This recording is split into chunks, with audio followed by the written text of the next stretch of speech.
अस्सलाम वालेकुम and welcome again to my YouTube channel.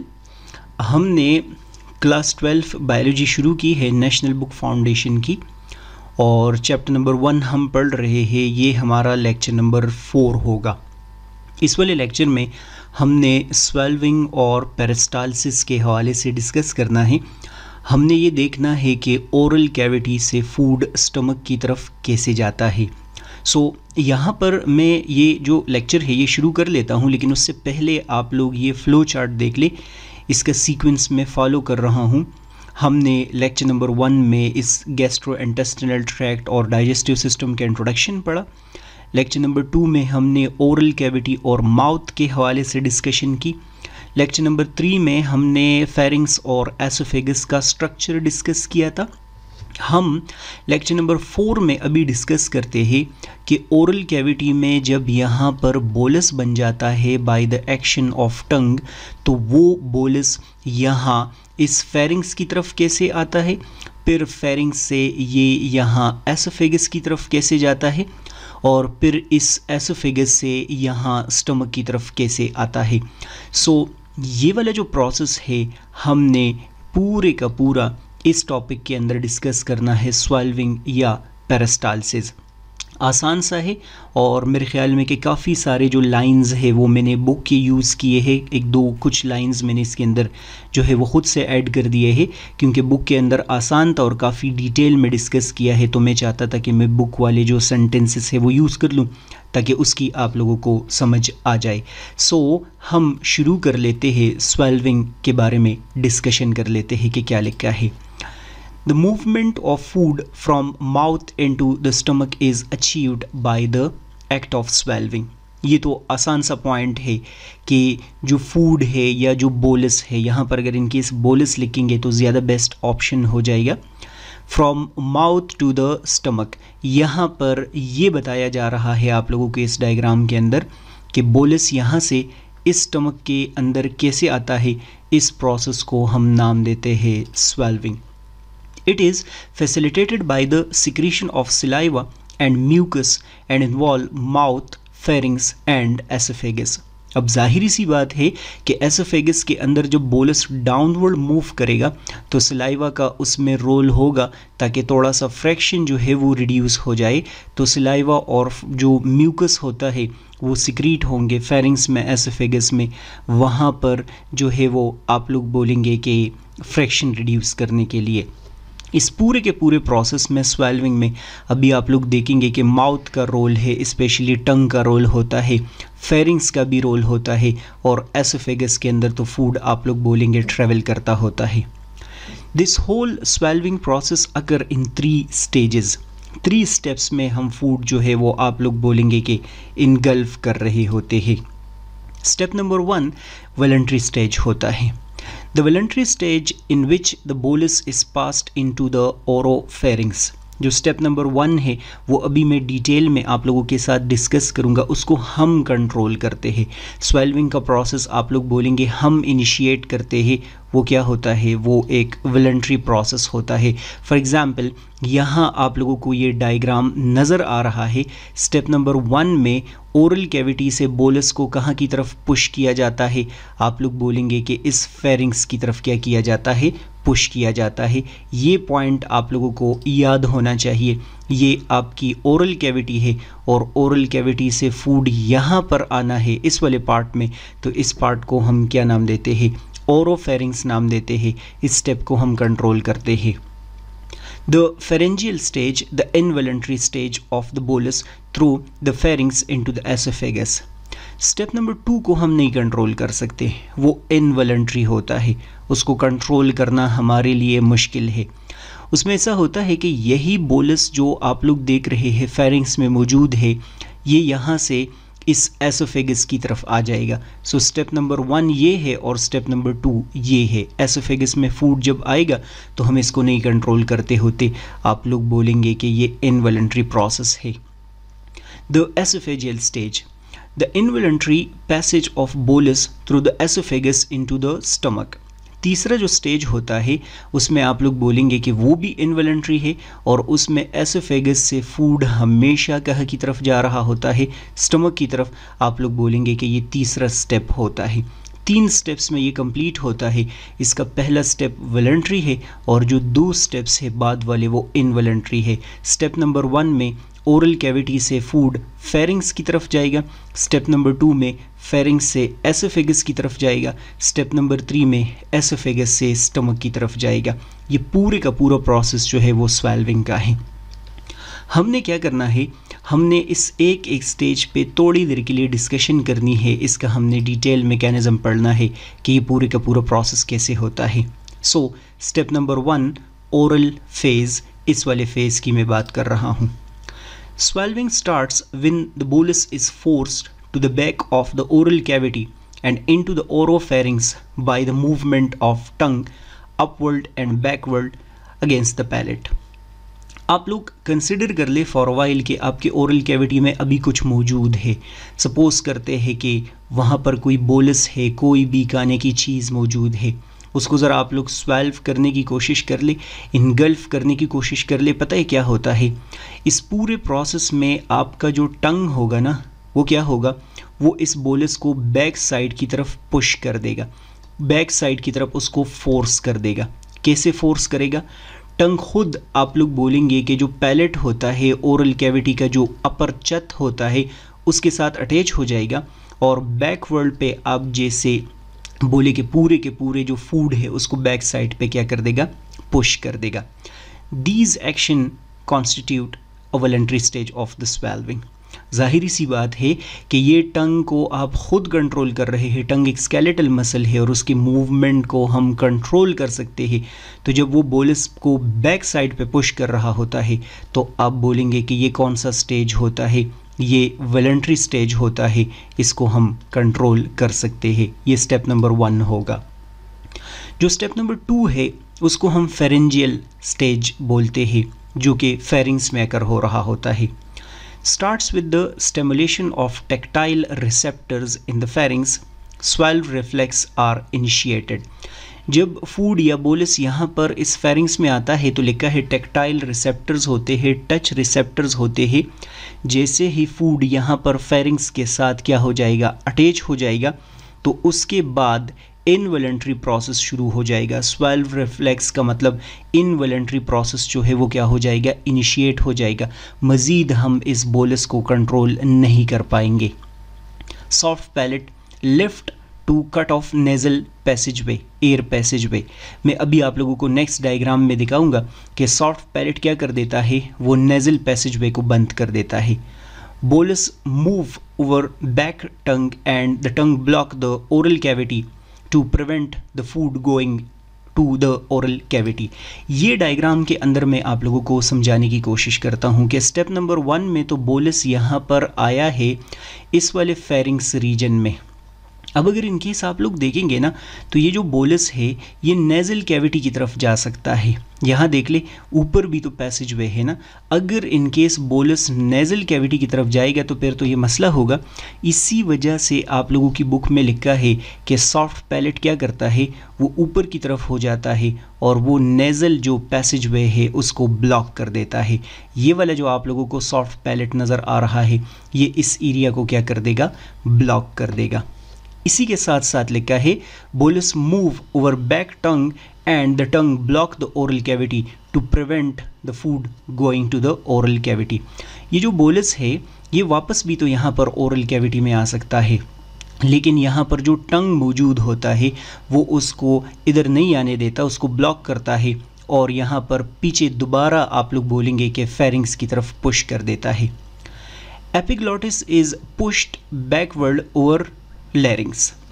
जो आप लोग एपिग्लॉटिस बोलते हैं, एपिग्लॉटिस आप लोग बोलते हैं कि किस चीज़ को कवर करने के लिए मौजूद होता है, आप लोग बोलते हैं कि वो मौजूद होता है लैरिंग्स को कवर करने के लिए। सो यहाँ पर एपिग्लॉटिस लैरिंग्स को क्या कर देगा, कवर कर देगा, बैक साइड पे क्या हो जाएगा, पुश हो जाएगा, इस वजह से ताकि बोलस वहाँ पर लैरिंग्स के अंदर ना जाए। Larynx and vocal cord contract covering the entry of trachea to protect airways respiration temporarily arrested। आप लोग बोलेंगे कि लैरिंग्स और वोकल कार्ड्स जो है वो थोड़ी देर के लिए बंद हो जाएंगे ताकि फूड उसके अंदर ना जाए, और जब वो बंद होंगे तो इसका मतलब हो गया इस दौरान हम सांस नहीं ले सकते, सांस लेने का जो प्रोसेस है वो हमारा क्या हो जाएगा, वो बंद हो जाएगा।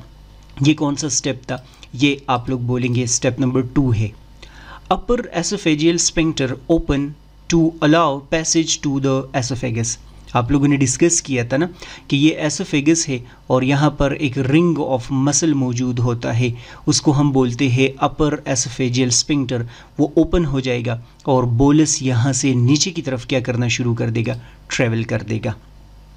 जैसे ही ये बोलस यहाँ पर अब एसोफेगस में आएगा तो अब तीसरा स्टेज शुरू हो जाएगा जिसको हम बोलते हैं एसोफेजियल फेज़। जो एसोफेजियल फेज़ है इसमें आप लोग बोलेंगे कि फूड डाउनवर्ड जाएगा, लेकिन ये डाउनवर्ड एसोफेगस में कैसे जाएगा, पेरिस्टाल्सिस की मदद से। एपरेंटली हमें दूर से लगता है कि ये जो बोलस मूवमेंट कर रहा होता है, डाउनवर्ड जा रहा होता है, आप लोगों को लगता है कि ये ग्रेविटी से नीचे की तरफ फॉल करता है। लेकिन अगर इन केस हम ऐसा कर ले कि इस बंदे को हम उल्टा लटका दे तो आप लोग बोलेंगे कि इनको उल्टा लटकाने की वजह से ये जो बोलस होता है ये फिर ऊपर की तरफ जाएगा, क्योंकि एसोफेगस ऊपर की तरफ हो जाएगा।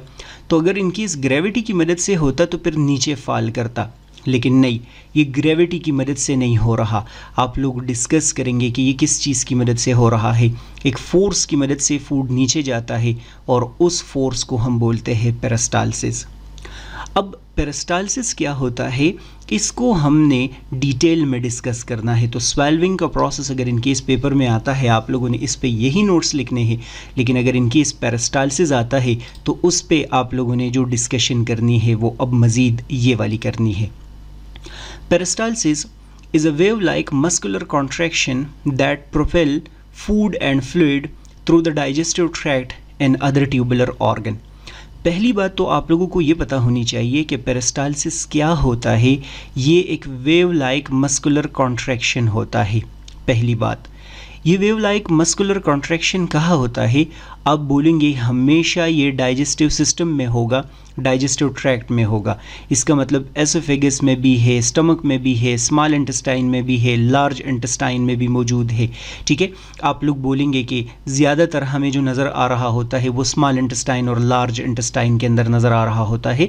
हम जो स्टमक का है उसको चर्निंग एक्शन बोलते हैं, तभी लिखा है tubular organs. Tubular organs mean tubular organ mean oesophagus, small intestine और लार्ज इंटेस्टाइन।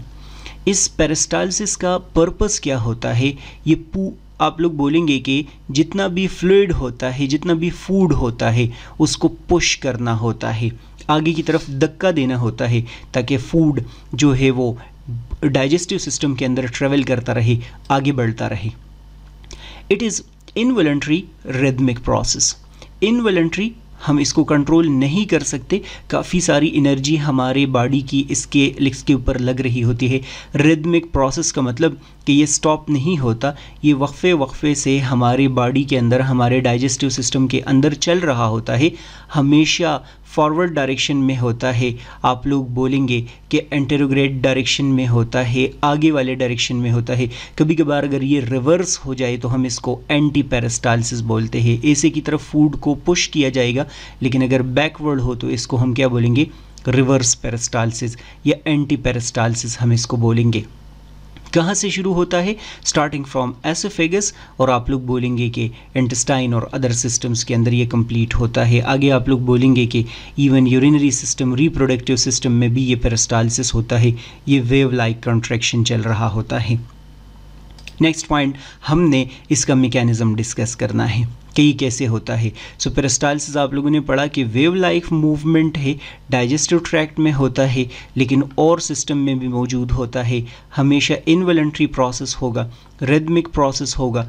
ये फूड वगैरह को आप आगे की तरफ क्या कर रहा होता है, पुश करता है। इसका मैकेनिज्म क्या होगा वो 2 मिनट में पढ़ते हैं। Muscle contraction. Peristalsis involve the contraction of circular and longitudinal muscles in the wall of digestive tract and other tubes.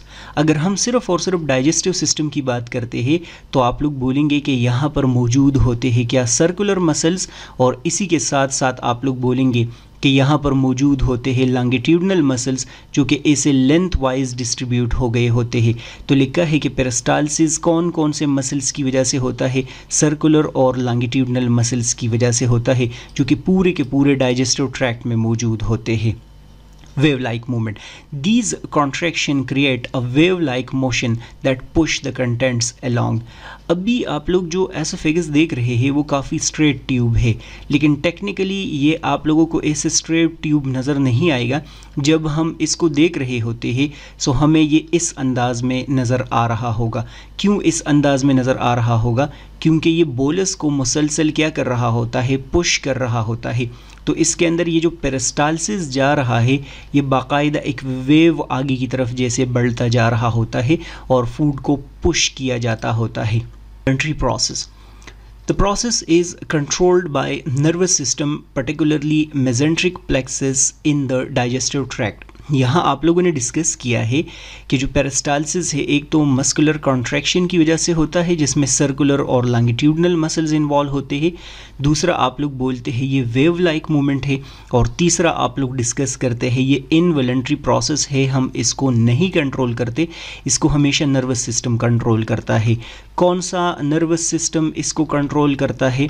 Autonomic nervous system इसको कंट्रोल करता है। यहाँ पर लिखा है कि मेसेंट्रिक प्लेक्सिस होता है। आप लोग बोलेंगे कि मेसेंट्रिक प्लेक्सिस और सर्टन न्यूरॉन्स है जो ऑटोनोमिक नर्वस सिस्टम का हिस्सा होते हैं।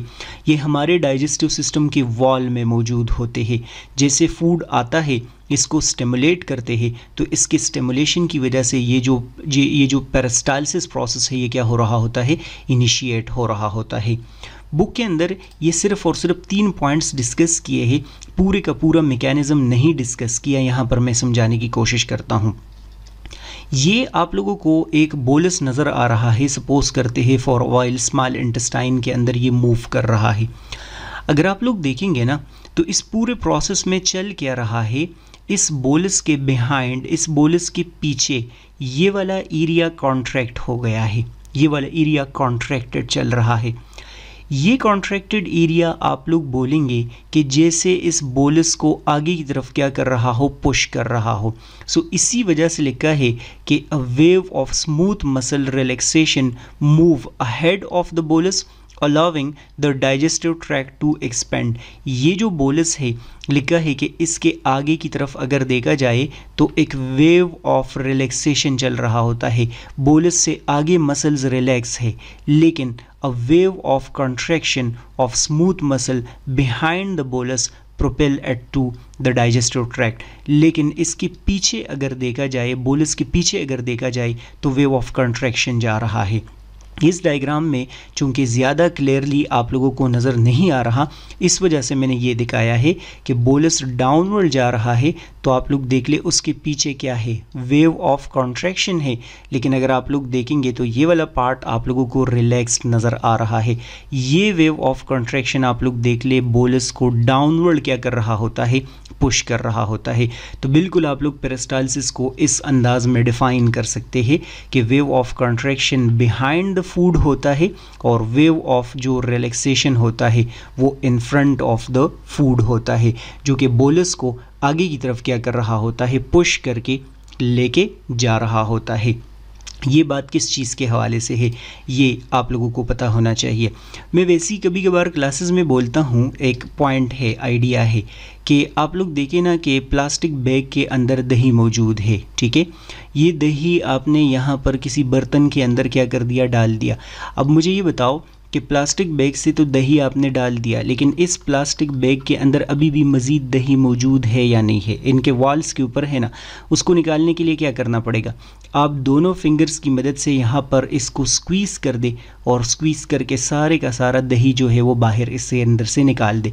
तो ये जो आपने स्क्वीज़ किया है ना, ये वेव ऑफ कॉन्ट्रैक्शन है, और ये वेव ऑफ कॉन्ट्रैक्शन आप लोग देख ले चीज़ों को आगे फॉरवर्ड डायरेक्ट कर रहा है। इसी फिनोमेना को हम क्या नाम देते हैं, पेरिस्टालसिस नाम देते हैं। हमने पेरिस्टालसिस के जल्दी से थोड़े से फंक्शंस पढ़ने हैं जो ऑलरेडी आप लोगों को आते हैं, कोई मुश्किल नहीं है। Propulsion, peristalsis push food and fluid through the digestive system enabling digestion and absorption। ज़ाहिरी सी बात है कि फूड को पुश किया जाएगा तो वो डाइजेस्ट भी होगा और डाइजेस्ट होने के बाद वो एब्जॉर्ब भी होगा। ये कोई इतना प्रॉब्लम वाला पॉइंट नहीं है। Mixing in the stomach and small intestine, peristalsis help mix the food and digestive juices and expose it to the absorptive surface। जब हम स्टमक पे डिस्कशन करेंगे आगे तो आप लोग बोलेंगे वहाँ पर पेरिस्टालसिस चलता है और उसको हम चर्निंग बोलते हैं। बाकायदा इस चर्निंग की मदद से स्टमक के अंदर फूड सारे का सारा मिक्स हो रहा होता है और मिक्स होते होते ज़ाहिरी सी बात है उसकी डाइजेशन भी होगी। सो सिर्फ़ और सिर्फ फूड को पुश नहीं करना बल्कि उसको मिक्स भी करना है ताकि वो डाइजेस्ट होता रहे और डाइजेशन के साथ साथ वो एक्सपोज होता रहे और एंजाइम्स उसको कट कर दे ताकि हम उसको एब्जॉर्ब कर सके। Water removal in the large intestine, peristalsis drive waste product toward the rectum for elimination। अगर इन केस लार्ज इंटेस्टाइन में आप लोग बोलेंगे पेरिस्टालसिस नहीं होता तो फिर एक्सक्रीशन एजेशन का प्रोसेस जो है वो मुश्किल होता। रेक्टम डाइजेस्टिव सिस्टम का आखिरी वाला हिस्सा है, उसके अंदर फूड जो है वो उसके अंदर थोड़ी देर के लिए स्टोर होता है। सो लार्ज इंटेस्टाइन उसको पुश कर रहा होता है। अदर सिस्टम पेरिस्टालसिस और सिस्टम्स में भी होता है। occur in other tubular organs like urinary tract moving urine from kidney to the bladder and bile duct moving bile from gallbladder to the duodenum।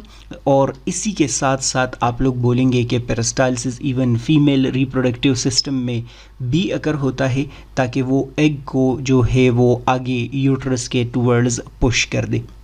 सो ये फंक्शंस जो है वो डिस्कस किए हैं। इसी के साथ साथ कुछ एग्जांपल्स भी डिस्कस किए हैं कि पेरिस्टालसिस के कौन कौन से एग्जांपल्स है। एक स्वेल्विंग है जो अभी आप लोग डिस्कस कर चुके हैं।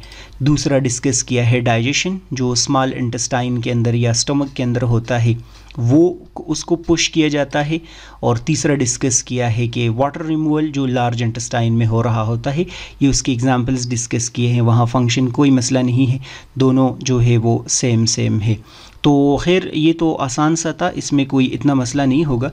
लाइक सब्सक्राइब शेयर करना है तो कर दे और नेक्स्ट वीडियो लेक्चर भी मैं आप लोगों के साथ डिस्कस करूँगा। गुड बाय, अल्लाह हाफिज़।